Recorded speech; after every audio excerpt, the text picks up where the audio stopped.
앞에 강대상이 있으나 없는 것과 다름없는 투명한 강대상이어서 잘 해야 될 것 같아요. 우리 목사님과는 10분 메시지, 저희가 방송하고 있는 그 10분 메시지를 통해서 이렇게 연결이 되고, 어느 목사님께서 우리 목사님을 추천을 해 주셨어요. 그래서 벨리에 좋은 목사님 계십니다 하고, 그래서 그 방송을 같이 하면서 이제 목사님 교제하게 되고 또 여러 말씀을 나누면서 목사님이 가지고 계신 그 생각이 기존에 많은 목사님들이 갖고 계신 생각보다는 많이 좀 다르고, 또 그러면서 지금 시대에 많이 고민해야 될 문제들 우리 목사님께서 고민하고 계시는 것을 보면서 비전이 있는 이제 그런 그 목사님이시고 또 그런 교회겠구나 하는 생각을 하게 되었습니다. 와서도 잠깐 여기 찬양팀이 앞에서 찬양 연습할 때 뒤에서 말씀을 나누는데, 거기에 대해서는 제가 예전에 생각했던 것처럼 이렇게 변함없이 그런 모습으로 계속 생각하고 준비하고 달려가고 계시는 것 같아요. 목사님과 함께 그런 생각을 가지고 하나님 섬기시는 여러분들 또한 그런 비전을 가지신 분들인 줄로 생각하고 또 감사하게 여깁니다. 오늘 우리가 함께 나눈 말씀 속에서 하나님께서 오늘 우리에게 어떤 은혜를 베푸실지 같이 기대하면서 저희가 하나님의 말씀을 듣기를 원합니다. 사도행전을 쓴 누가는 의사며 역사가입니다. 그래서 그 사람을 살피고 역사를 살피고 하는 이런 부분에 다른 사람들보다는 좀 더 전문적인 지식을 갖고 있는 그런 분이에요. 우리가 읽은 본문의 그 앞부분, 어찌 보면 배경이라고 할 수 있는 사도행전 2장을 잠깐 간추려 보면 이런 내용들이 있습니다. 마가 다락방에 모여서 사람들이 열심히 기도했어요. 왜 기도했냐면은 예수님께서 그렇게 하라고 하셨거든요. 성령이 너희에게 임하기까지 너희는 그 성령 오시는 것을 기다려라. 열심히 기도하는 중에 오순절에 하나님의 성령이 그들에게 임하십니다. 그리고 그들이 놀라운 성령 체험을 하고 그들이 성령 체험하는 것을 사람들이 알게 돼요. 그 알게 된 것을 궁금하게 여기는 사람들에게 베드로가 설교를 합니다. 이 의미가 무엇인지를 베드로가 쭉 풀어내는 거예요. 그리고 그날 그 설교를 들은 사람들 가운데 3,000명이 예수 그리스도를 구주로 받아들이는 그런 은혜가 있었고, 그러면서 교회가 만들어지게 됩니다. 근데 그 당시에 교회는 우리가 생각하는 이런 건물을 가진 교회가 아니라 아마도 가정에서 모이는 가정교회의 모습이 아니었겠나 싶습니다. 그래서 그들이 모였고 그 모임 중에 사도들이 찾아가서 가르칩니다. 그리고 서로 교제하고 떡을 떼고요, 기도에 힘을 씁니다.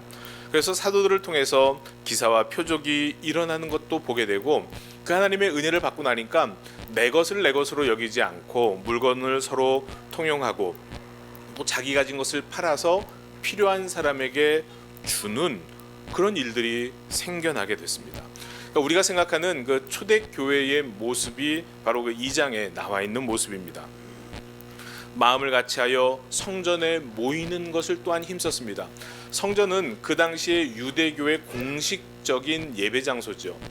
그리고 이들은 예수 그리스도를 믿고 가정에서 모이는 그런 그 가정교회의 모습을 가지고 있었는데, 그럼에도 불구하고 그들이 성전에 모이는 것도 힘을 썼다고 성경은 증거하고 있습니다. 그러면 그 집에서의 모습은 어땠느냐? 떡을 떼며 기쁨과 순전한 마음으로 음식을 서로 나누어 먹으면서 하나님을 찬양을 했습니다. 백성들에게 그래서 칭찬받고 그것 때문에 구원받는 사람들이 날마다 예수 그리스도가 메시아다라고 고백하는 사람들이 날마다 늘어나고 있는 그러한 중에 오늘 이 사건이 일어난 거예요.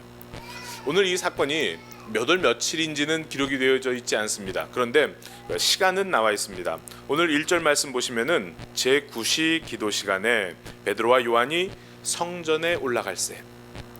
제9시 기도 시간은 그 당시 경건한 유대인들은 하루에 3번 시간을 정하고 성전에서 기도를 합니다. 성경에 3시, 6시, 9시 이제 이렇게 표현된 것은 지금 우리의 시간으로 하면 오전 9시, 12시, 오후 3시예요. 그래서 제9시 기도 시간은 오후 3시, 그날의 마지막 기도 시간을 얘기합니다. 자, 여러분이 제가 드리는 말씀을 들으시면서 여러분 머릿속에서는 계속 상상을 하셔야 됩니다. 그림을 막 그리십시오. 여러분이 영화 감독이 되셔서 영화를 찍는다고 생각을 하시면서 그 장면이 이런 장면일 것이다, 머리로 이렇게 연출을 해보시면서 말씀을 들으시면 좋을 것 같아요. 자, 거기에서 그 지역에서 제9시면은 오후 3시면 날씨는 어떨 것 같으세요? 좀 뜨거운 때죠. 한낮 지나면서 그 뜨거운 열을 머금고 있는 땅, 건물 이런 것들이 열을 발산하고 있는 그러한 때라고 여겨집니다. 성전을 향해 올라가고 있고 그 성전 앞에는, 성전으로 들어가는 그 문 앞에는 어느 한 사람이 있는데 그 사람은 누구냐면 나면서 못 걷게 된 사람이에요. 태어나면서부터 그는 한 번도 걸어본 적이 없기 때문에 구걸하러 거기에 나오기까지의 과정도 쉽지 않습니다. 여러분 한번 이 나면서 못 걷게 된 사람, 그 자리에 있는 모습 말고 돌아가서 그 자리로 나오기 위해서 그가 한번 준비하고 있는 장면을 여러분 머릿속으로 한번 그려보시기 바랍니다. 식구들과 같이 살까요? 혼자 살까요? 지금 이 사람의 나이는 사도행전 4장에 의하면 40여세라, 40세가 넘었어요. 결혼을 했을까요? 안 했을까요? 아마 못했을 가능성이 많습니다. 그리고 그 사람의 나이가 40이니까 그를 도와주던 부모님도 어쩌면 세상을 떠나셨을 가능성도 있어요. 식구들도 그를 돕다가 힘들어서 어쩌면은 그는 혼자 스스로 생활하고 있는 그런 사람인지 모르겠습니다. 그가 지금 이 성전 미문으로 나오기 위해서는 그를 메고 데리고 거기까지 와야 되는 사람들이 있어야 합니다. 그리고 매일 나와야 합니다. 여러분, 누가 이 사람을 매일 40여세나 된 사람을 매일 찾아가서 자기의 일손을 놓고 데려다가 거기에 갖다 주겠어요? 조금 다르게 생각하면 이 사람이 버는 돈의 일부를 지불해야, 사람을 주고 사야 그 사람들 몇 명이 와서 그 돈을 받고 이 사람을 옮겨주고 또 이 사람을 집에다가 데려다주는 그런 상황일지 몰라요. 그래서 이 사람은 구걸해서 돈을 벌지 못하면 다시 그 일자리로 나오지 못하는 그런 상황일 수 있는 겁니다. 내가 오늘 돈을 벌지 못하면 차에 기름 넣을 돈이 없어서 다시 일하러 가지 못하는 아마 그런 상황과 비슷할 수 있어요. 고민하겠죠. 그리고 움직일 수 없기 때문에 아마 먹는 거 조심할 겁니다. 물을 함부로 마시면 어떻게 될까요? 화장실 가야 되는데 누가 자기를 도와줘요? 그래서 일하러 나가기 전에는, 구걸하러 나가기 전에는 물도 안 마실 겁니다.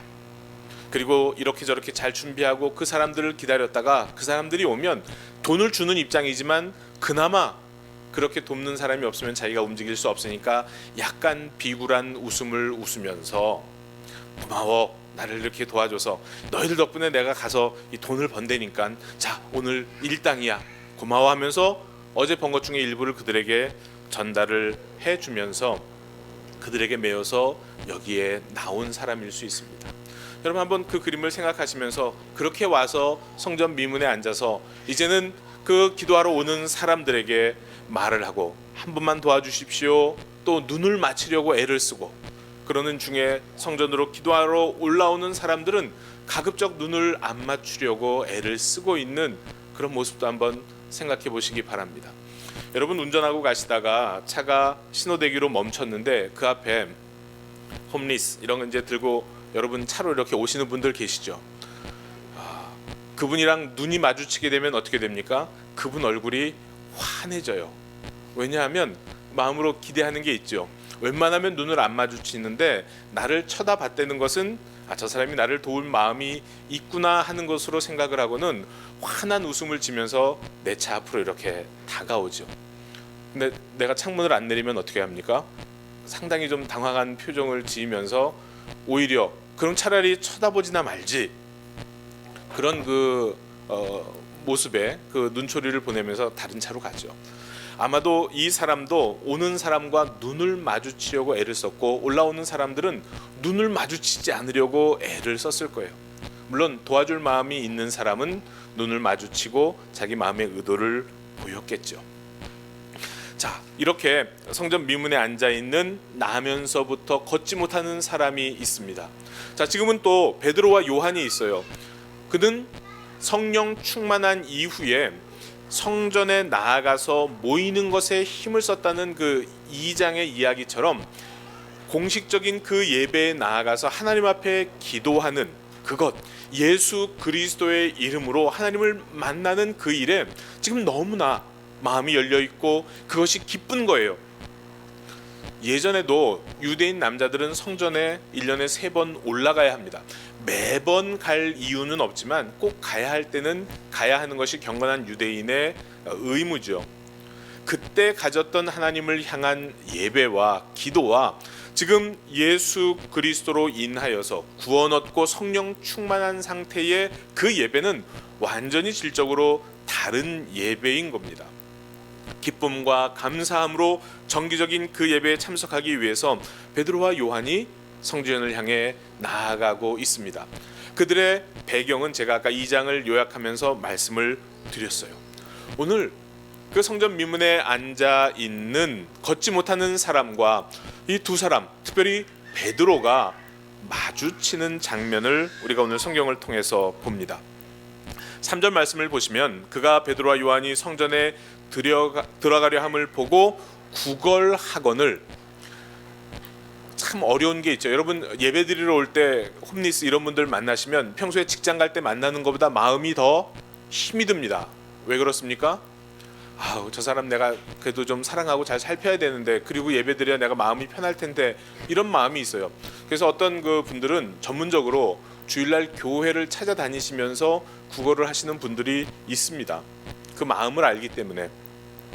이 성전 미문에 있는 이 사람도 바로 기도하러, 하나님께 기도하러 올라가고 있는 사람들이기 때문에 그들 마음에 있을 부담을 알고 거기에서 구걸을 하는 것이죠. 베드로와 요한을 보면서 한 푼만 도와주십시오. 제가 오늘 아침 식사를 못했습니다. 제가 지금 배가 고픕니다. 뭐가 됐든지 조금만 도와주시면 제게 큰 유익이 되겠습니다. 이렇게 외치는 겁니다. 그런데 조금 다른 반응을 그 사람이 보게 됩니다. 4절 한번 읽어보실까요? 같이. 베드로가 요한과 더불어 주목하여 이르되 우리를 보라 하니. 사람들은 보통 도와달라고 하면 눈을 피해요. 그런데 베드로와 요한이 같이 자기를 봅니다. 그러니까 이 사람 마음속에 소망이 생겼어요. 뭔가 이들을 통해서 얻을 게 있겠구나. 그런데 거기 한술 더 뜹니다. 우리를 보라 하는 거예요. 보통은 그런 얘기를 안 합니다. 그저 눈 마주치면 뭔가 도울 것 같다라는 희망이 있고 와서 그저 앞에 놓인 깡통에 동전 몇 입 던져주는 것이 일상적인 이야기인데, 자기가 겪었던 경험인데 우리를 보라고 이야기를 합니다. 그러니까 그 마음속에 희망이 이렇게 생기는 거예요. 희망이 생겨요. 혹시 이 가운데 뭐 다 연애를 경험을 해보셨겠죠? 또 헤어져 보시기도 하셨죠? 여러분 어떠십니까? 좋아하는 마음이 이렇게 컸을 때 헤어지는 것과 조금 생기려고 했을 때 헤어지는 것과 차이가 있어요, 없어요? 어느 게 더 아파요? 당연히 많이 좋아하다가 헤어지면 더 아프죠. 저런 그 원리인 것 같아요. 풍선이 있는데 풍선에 바람 조금 불었다가 거기에 바늘을 갖다 대면 어떻게 됩니까? 그냥 구멍만 나요. 풍선에 구멍이 나고 구멍으로 바람이 이렇게 슉 빠져버립니다. 풍선 모양은 그냥 유지를 하고 있죠. 그런데 풍선이 크게 부러진 상태에서 거기에 바늘을 갖다 대면 어떻게 되나요? 뻥 소리와 함께 풍선이 갈기갈기 찢어져 버립니다.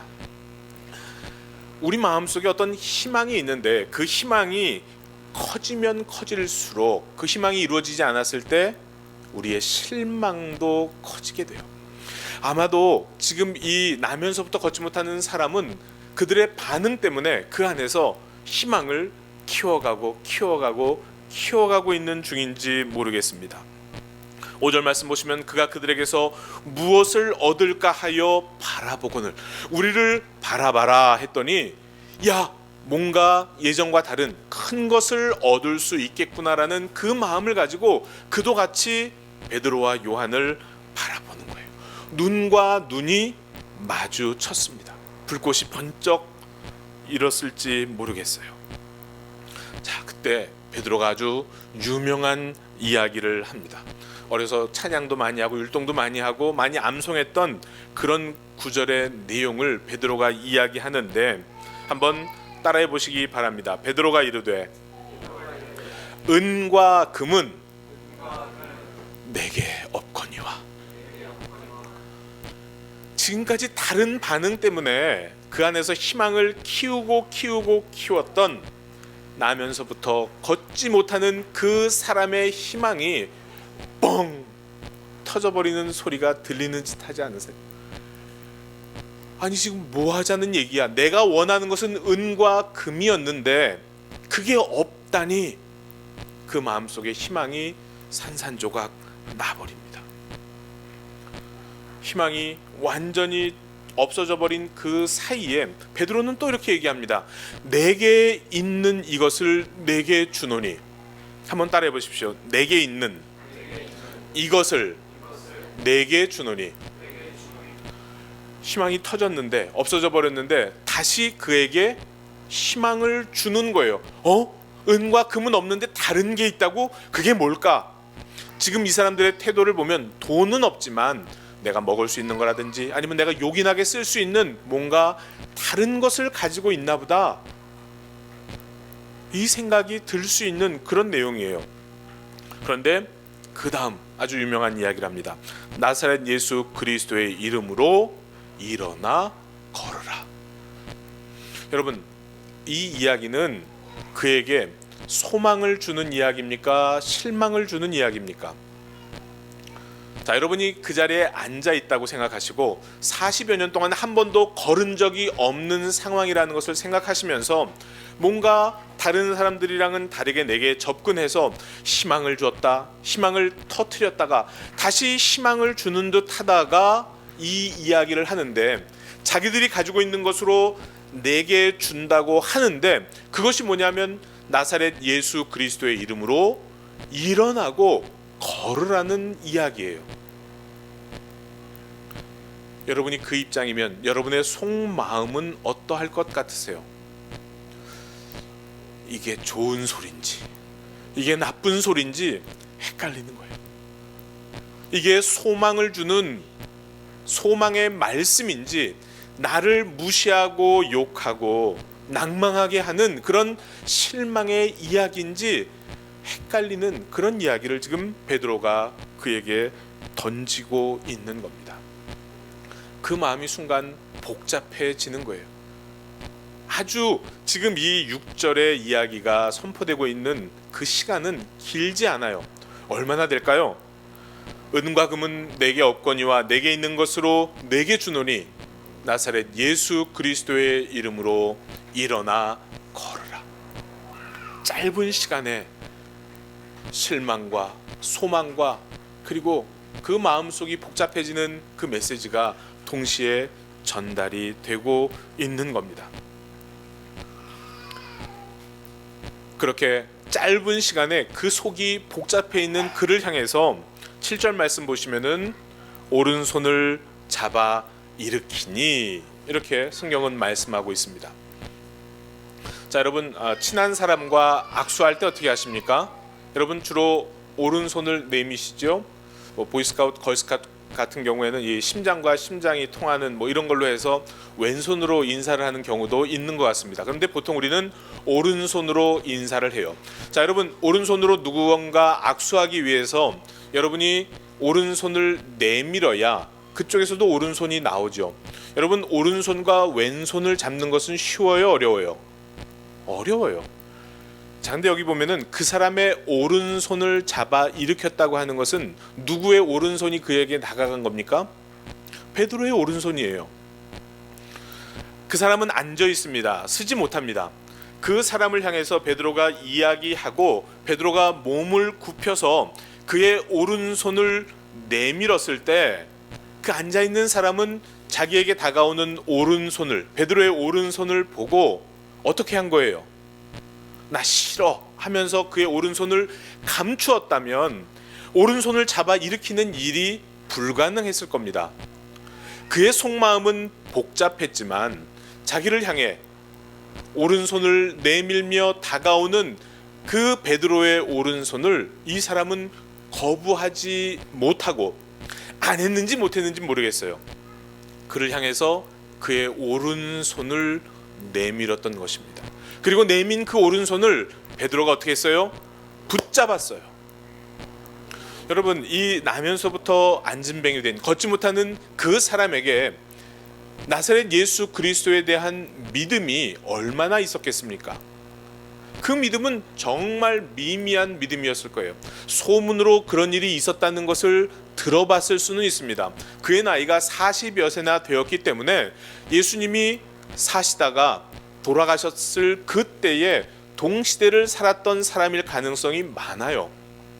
그리고 거기는 그렇게 큰 지역이 아니기 때문에 예수님에 대한 소문을 그가 들었을 겁니다. 그런데 예수님을 만나는 기회는 얻지 못한 사람이에요. 그저 소문만 들었을 뿐인데 그 예수 그리스도의 이름으로 자기를 향해 다가오고 있는 그 손을 보고 그가 그의 손을 내밀었습니다. 마음이 확신에 가득 차서요? 아니에요. 불확신이에요. 의심이에요. 헷갈림이에요. 희망인지 실망인지 구분조차 되지 않는 그 마음을 가졌음에도 불구하고 다가오는 그 오른손을 향해 그가 손을 내민 그 아주 작은 믿음이 오늘 우리가 읽은 본문의 그 기적을 이루고 있는 것입니다. 그 손을 잡고 당겨 올렸을 때, 당겼을 때 베드로가 어떤 일이 일어납니까? 7절 그 뒷부분, 저는 이 부분이 아주 좋습니다. 발과 발목이 어떻게 됐다고요? 곧 힘을 얻고. 한번 따라해 보시기 바랍니다. 발과 발목이 곧 힘을 얻고. 왜 이게 좋으냐 하면은요, 하나님께서 그 사람의 연약한 부분이 어디인지를 알고 계시는 거예요. 이 사람은 왜 못 걷습니까? 어디에 힘이 없어서요? 발과 발목이. 이 책을 서술한 누가는 누구라고요? 의사라고요.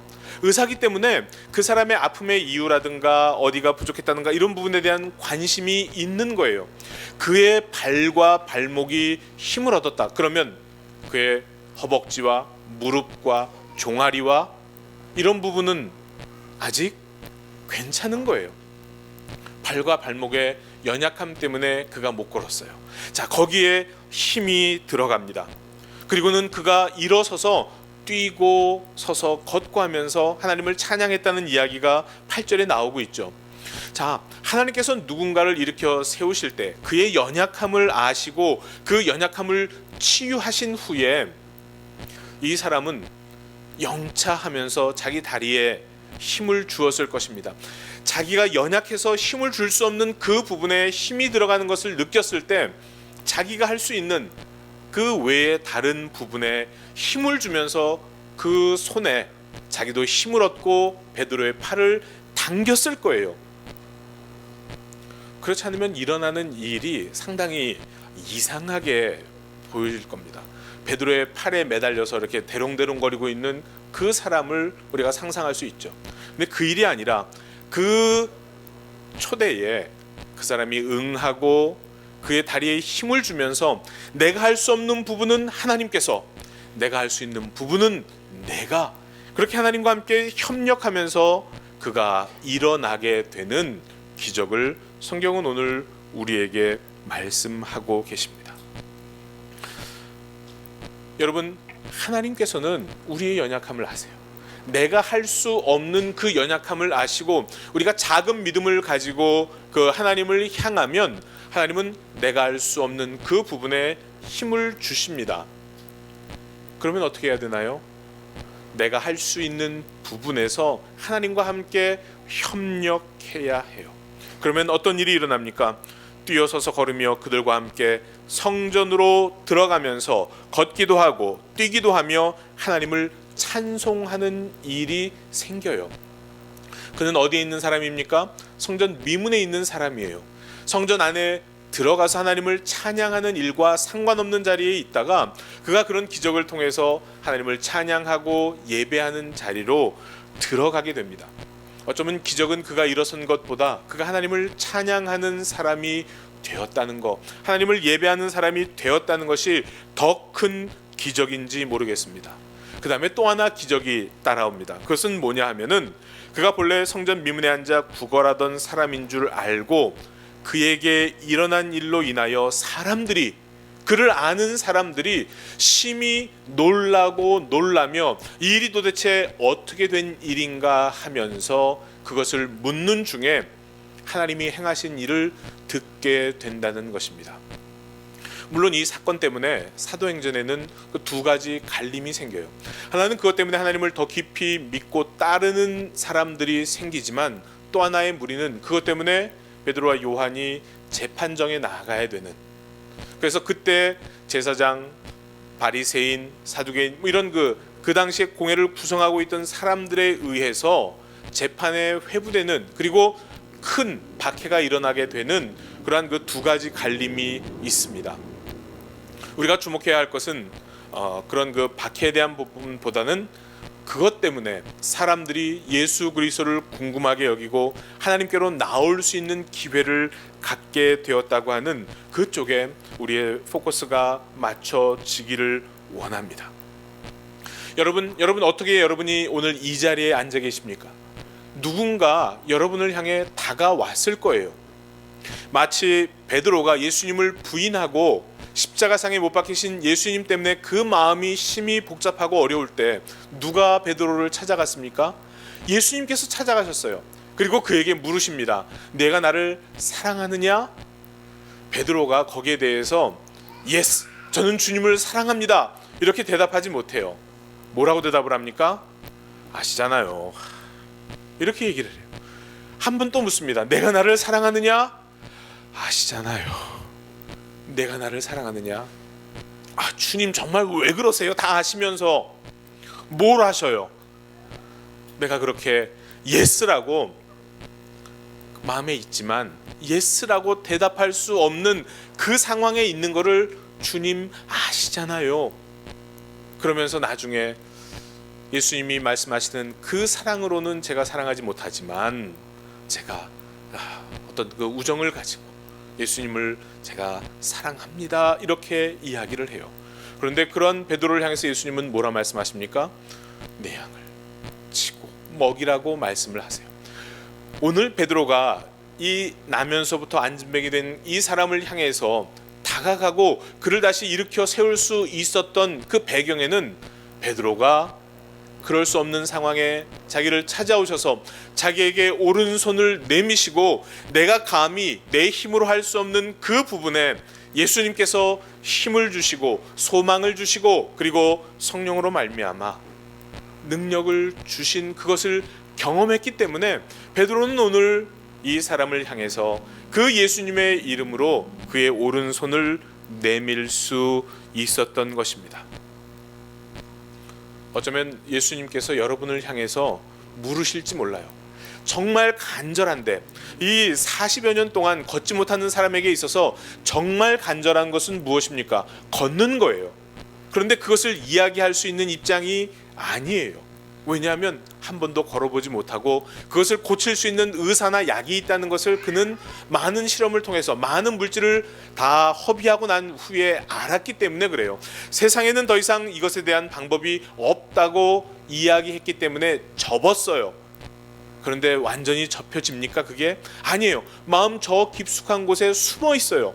걷고 싶다, 저 사람들처럼 뛰고 싶다, 이 일을 해서 돈을 벌고 그것으로 내 삶을 영위하고 싶다라고 하는 간절한 바람이 있지만 누가 그것을 물으면 너 나 놀리니? 나 그거 접은 지 오래야, 그건 불가능한 일이야 라고 하면서 마음 저 깊숙한 곳에 숨겨놓은 그 바람, 오늘 베드로를 통해서 하나님께서 그 바람을 터치하셨어요. 만약에 여러분 마음속에 간절한 바람이 있습니다. 그것은 하나님을 위해서도 유익한 것 같아요. 그런데 그것이 어쩌면 무엇인지 감추어져 있는 것 같은, 그러나 뭔가 모를 그 갈망이, 희망이 여러분 안에 있을 때 하나님께서는 여러분을 찾아오셔서 그 부분을 만지실 수 있어요. 그때 여러분 예스, 그렇게 해주십시오, 너 이것을 원하니 내가 줄까라고 했을 때 여러분 예스라고 대답하실 수 있겠습니까? 쉽지 않아요. 어려워요. 그런데 여러분 그 순간에 여러분 정말 작은 믿음을 가지고 그 음성에 여러분의 오른손을 내미실 수 있게 되기를 바랍니다. 큰 것을 원하시는 것이 아니에요. 아주 작은 믿음의 반응을 거기에 보이시면 하나님께서 여러분의 연약한 부분에 힘을 주시고 여러분이 하실 수 있는 그 부분이 무엇인지를 알게 하셔서 여러분이 일어나실 수 있도록 하실 겁니다. 그리고 그것을 경험한 여러분들은 이제 나아가셔야 합니다. 그 자리가 어느 자리인지를 한번 생각해 보면 참 재미있어요. 그들이 늘 모여서 교제하고 떡을 떼고 함께 기도하는 그들의 가정교회가 있었습니다. 초대교회라고 이야기할 수 있는 그 초대교회가 있고요. 성전은 어떤 교회입니까? 공식적으로 유대인들이 예배하는 예배의 자리예요. 그런데 오늘 이 사건은 어디에서 일어났습니까? 그 가정교회와 그 성전 사이에 있는, 성전 안으로 들어가는 것이 아니라 그 바깥에 있는 자리에서 이 일이 일어났어요. 여러분 이러한 기적을 경험하고 또 여러분 이러한 기적을 누군가에게 경험케 하면서 그 사람으로 진정한 하나님을 예배하는 사람이 되게 하는 그 자리가 어디인지를 우리가 생각해야 할 것입니다. 바로 그 자리로 여러분들이 나가실 수 있게 되기를 바랍니다. 여러분 안에 있는, 내게 있는 나사렛 예수 그리스도의 이름으로 누군가 간절함이 있지만 그 간절함이 무엇인지조차 구별하지 못하고 어려움 가운데 있는 그들에게 여러분 소망을 나누어 주시기를 바랍니다. 그들을 향해 여러분의 오른손을 내미시기를 바랍니다. 그들을 일으켜 세우시고 걷고 뛰며 하나님을 찬송하는 자리로 나아갈 수 있도록 여러분의 사역의 자리, 여러분을 필요로 하는 자리가 어디인지를 기억하시면서 늘 그곳으로 향하실 수 있는 하나님의 사람들이 되실 수 있기를 예수님의 이름으로 축원합니다. 그것을 조금 더 확장하면 바로 이 교회가 나아가고 감당하고 해야 할 일들이 바로 그런 자리가 아닐까, 그런 기대와 소망을 해봅니다. 함께 기도하시고 귀한 공동체를 이루시면서 각자 여러분의 삶의 처소에서 그렇게 하나님의 기적을 체험하고 누군가 하나님의 그러한 기적을 체험할 수 있도록 도우시면서 하나님이 세우신 이 생명의 교회가 진정한 생명을 나누는 그런 하나님이 기뻐하시는 교회가 되실 수 있기를 예수님의 이름으로 축원합니다.